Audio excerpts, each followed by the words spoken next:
Hablemos de la actitud de la vicepresidenta Francia Márquez, que me parece un poco, algunos, profesor Romero, tienen la lectura que se está desmarcando del presidente Petro en la lectura o en el tratamiento, o por lo menos en el trato hacia la disidencia y el trato a las fuerzas militares. Tenemos un presidente Petro que dice, sí, esto es producto de lo que está ocurriendo en Micay, en el Valle Micay, como consecuencia de esa operación Trueno, y la vicepresidenta diciéndole fuerza pública al comandante Helder Giraldo, al general Helder Giraldo, que actúe y resultados a la fuerza pública.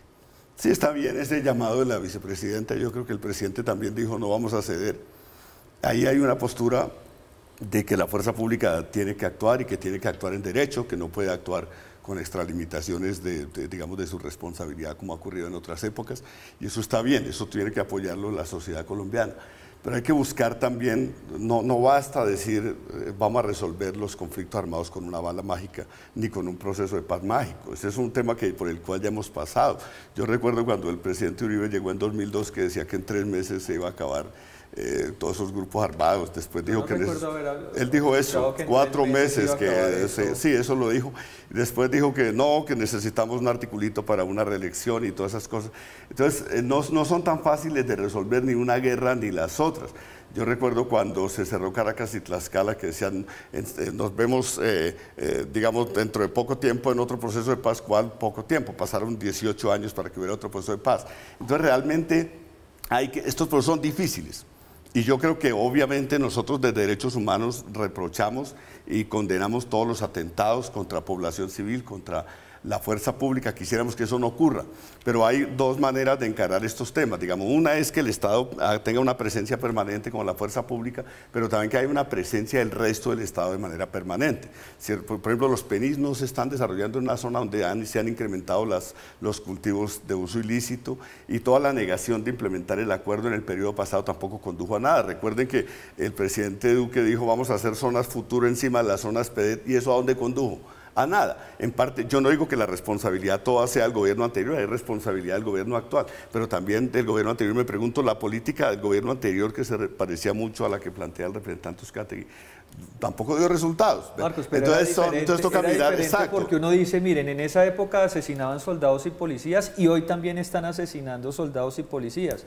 La diferencia es que en esa época estaban capturando otonieles y extraditándolos a Estados Unidos para tranquilidad de las víctimas, y aquí en este caso ustedes, los otonieles los están nombrando gestores o voceros de paz. Entonces eso es lo que no entiende el país. Esto no ha servido para nada ni nos ha permitido avanzar en nada. Entonces, ¿hasta dónde nos van a llevar? En un país con más de 300.000 hectáreas de coca, si el PENIS no funcionaba con 200.000 hectáreas de coca, tenga la certeza que con 300.000 hectáreas tampoco va a funcionar. Tatiana. Ahí quisiera opinar brevemente, y es que la lucha de la política de seguridad de Duque tampoco funcionó, porque la lucha por capturas no hizo más feliz a las víctimas.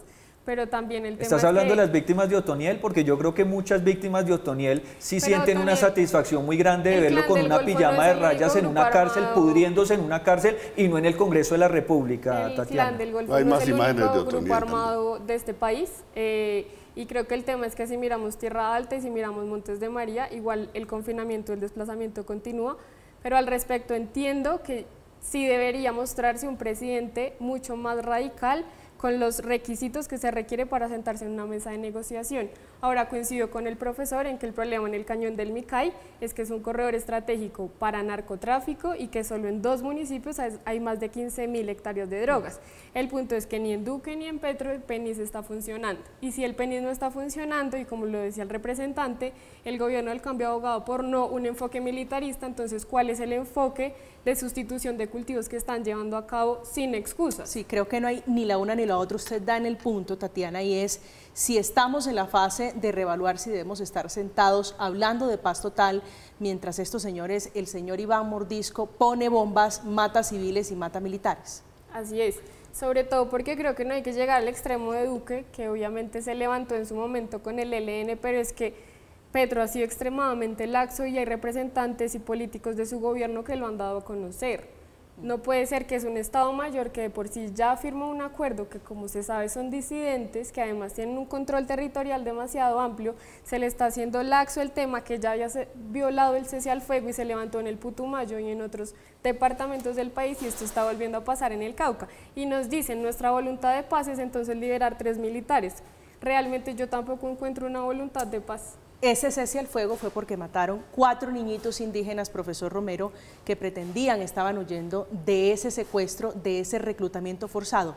¿Tiene sentido hoy que el gobierno Petro esté sentado negociando paz total con los gestos de los señores disidentes? Lo que yo creo es que siempre hay como esa utopía, sobre todo pues el representante Uzcategui decía ahora, siempre los que están en la oposición les parece más fácil la solución de los problemas de distintos lados, ¿no?